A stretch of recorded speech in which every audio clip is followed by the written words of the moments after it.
ನಿಮ್ಮ ಸತ್ಯ ಯುನಿಲೆಟ್ ಅಲ್ಲಿ ಫುಲ್ ಮೂನ್ ಸೇಲ್ ಜೂನ್ 29 ಒಂದು ದಿನ ಮಾತ್ರ. ಸತ್ಯ ಯುನಿಲೆಟ್. ಟೌನ್ಶಿಪ್ ವಿಚಾರದಲ್ಲಿ ವೈಯಕ್ತಿಕ ಪ್ರತಿಷ್ಠೆ ಅನ್ನೋದು ಇಲ್ಲ. ಟೌನ್ಶಿಪ್ ವಿಚಾರದಲ್ಲಿ ಯಾವುದೇ ರೀತಿಯಾಗಿ ವೈಯಕ್ತಿಕ ಪ್ರತಿಷ್ಠೆ ಇಲ್ಲ. ಅಲ್ಲಿ 15 ಲಕ್ಷ ಸಸಿಗಳನ್ನು ನೆಡೋಕೆ ಹೊರಟಿದ್ದಾರೆ. ಇಲ್ಲಿ 10 ಲಕ್ಷ ಉತ್ಕೃಷ್ಟ ಮರಗಳನ್ನು ನಾಶ ಮಾಡೋದಕ್ಕೆ ಹೊರಟಿದ್ದಾರೆ.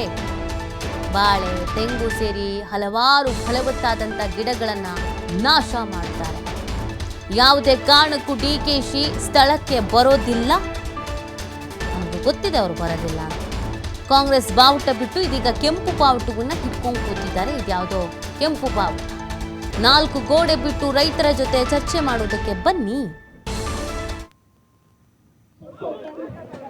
ಕೆಂಪೇಗೌಡ ಜಯಂತಿಯ ಆಚರಣೆ ಏನಿದೆ, ಮೊದಲು ಕೆಂಪೇಗೌಡ ಜಯಂತಿಯ ಉತ್ಸವದ ಶುಭಾಶಯಗಳನ್ನು ನಾಡಿನ ಜನತೆಗೆ ಸಲ್ಲಿಸಲಿಕ್ಕೆ ಬಯಸ್ತೇನೆ. ಇಲ್ಲಿ ಇವತ್ತು ನನ್ನದ ಯಾವುದೇ ನನ್ನಿಂದ ಪ್ರತಿಷ್ಠೆ ಅಂತಕ್ಕಂಥ ಪ್ರಶ್ನೆ ಇಲ್ಲ. ಇವತ್ತು ನಾನು ಇಲ್ಲಿ ಬರ್ತಕ್ಕಂಥದ್ದಕ್ಕೆ 2 ಪತ್ರ ಏನು ಬರೆದಿದ್ದೇನೆ ಮುಖ್ಯಮಂತ್ರಿಗಳಿಗೆ. ಈಗಲೂ ಸಹ ಹೇಳ್ತಾನೆ, ಪಾಪ ಮುಖ್ಯಮಂತ್ರಿಗಳು ಅಲ್ಲೆಲ್ಲೋ ಬೆಂಗಳೂರು ನಗರದ ರಸ್ತೆನಲ್ಲಿ ಒಂದು 15 ಲಕ್ಷ ಸಸಿ ನೆಡ್ತಾರಂತೆ. ಇವತ್ತು ಕೆಂಪೇಗೌಡ ಜಯಂತಿ ಸಂದರ್ಭದಲ್ಲಿ 15 ಲಕ್ಷ ಅಲ್ಲಿ ಸಸಿ ನೆಡಕ್ಕೆ ಹೊರಟವ್ರೆ. ಇಲ್ಲಿ 10 ಲಕ್ಷ ಬೆಳೆದಿರ್ತಕ್ಕಂಥ ಉತ್ಕೃಷ್ಟವಾದಂಥ ಮರಗಳನ್ನು, ತೆಂಗಿನ ಗಿಡ, ಅಡಿಕೆ ಗಿಡಗಳನ್ನು ಕಟ್ ಮಾಡಿ, ಬಾಳೆ ಗಿಡಗಳನ್ನ ಕಟ್ ಮಾಡಿ ಇಲ್ಲಿ ಏನೋ ಟೌನ್ಶಿಪ್ ಮಾಡಕ್ಕೆ ಹೊರಟವ್ರೆ.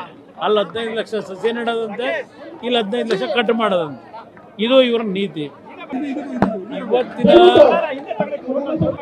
ನಾನು ಇವತ್ತು ಹೇಳ್ತೇನೆ ಮುಖ್ಯಮಂತ್ರಿಗಳಿಗೆ, ಈ ಒಂದು ಬಿಡದಿಯ ರೈತರ ಹೋರಾಟ, ಹೆಣ್ಣು ಮಕ್ಕಳು ಎಷ್ಟು ಜನ ಕೂತಿದ್ದಾರೆ ಇಲ್ಲಿ, ಯಾರು ಯಾವುದೇ ರೀತಿಯ ಕೃಷಿಯನ್ನು ನಂಬಿ ಬದುಕ್ತಾ ಇರ್ತಕ್ಕಂಥ ಹೆಣ್ಣು ಮಕ್ಕಳು ಇಲ್ಲಿರೋರು 480 ದಿನ ಆಗಿದೆ ಅವರ ಪ್ರತಿಭಟನೆ.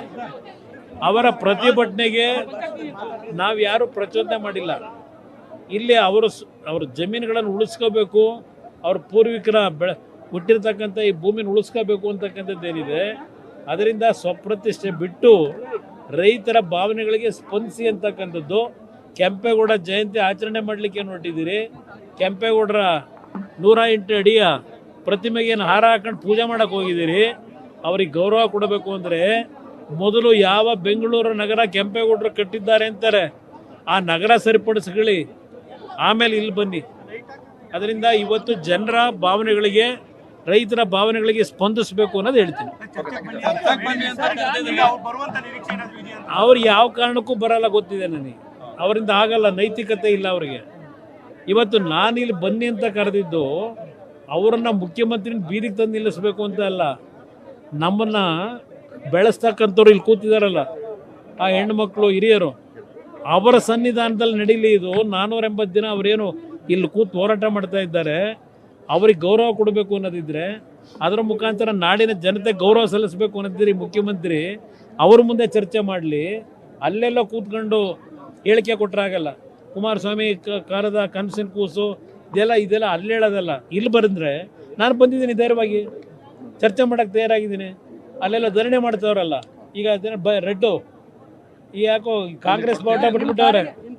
ಕಾಂಗ್ರೆಸ್ ಬಾವುಟ ಬಿಟ್ಬಿಟ್ಟು ಅದಂತೂ ರೆಡ್ ಫ್ಲಾಗ್ ಇಟ್ಕೊಂಡವ್ರೆ.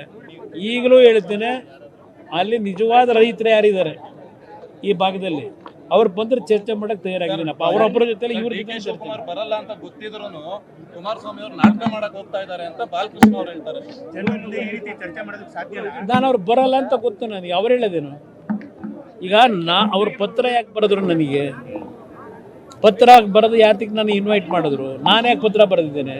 ಮತ್ತು ಇನ್ನೊಂದು ಪತ್ರ ನೆನಪಿಸಿ ಅವ್ರಿಗೆ ಪತ್ರ ಬರೆದೆ. ಯಾವಾಗ ಬೇಕಾದ್ರೂ ಸಿದ್ಧ ಇದ್ದೀನಿ. ಆದರೆ ಚರ್ಚೆ ಆಗಬೇಕಾದ್ದು ಇಲ್ಲಿಯ ರೈತರೇನಿದ್ದಾರೆ ಅವ್ರ ಮಧ್ಯದಲ್ಲಿ ಚರ್ಚೆ ಆಗಬೇಕು. ಒಂದು ಕೆಲಸ ಮಾಡಿ, ನಾನು ಹಿಂದೆ 3 ಬಾರಿ ಭಾಗದ ರೈತರನ್ನ ಹೆಣ್ಣು ಮಕ್ಕಳಾದಿಯಾಗಿ ಕೃಷ್ಣ ಕಚೇರಿನಲ್ಲಿ ಕರೆದು ಮೀಟಿಂಗ್ಗಳ ಮಾಡಿದ್ದೀನಿ. ಅಲ್ಲರೂ ಹಲವಾರು ಜನ ಗೊತ್ತಿದೆ ಅವತ್ತು ನಾನೇನು ಮೀಟಿಂಗ್ ಮಾಡಿದ್ದೀನಿ ಅಂತ. ಕರೀರಿ ಎಲ್ಲಾರನು ಚರ್ಚೆ ಮಾಡೋಣ. ನನ್ನ ರೈತರ ಬಿಟ್ಟು ನಾನು ಚರ್ಚೆ ಮಾಡೋಕ್ಕೆ ಸಿದ್ಧ ಇಲ್ಲ.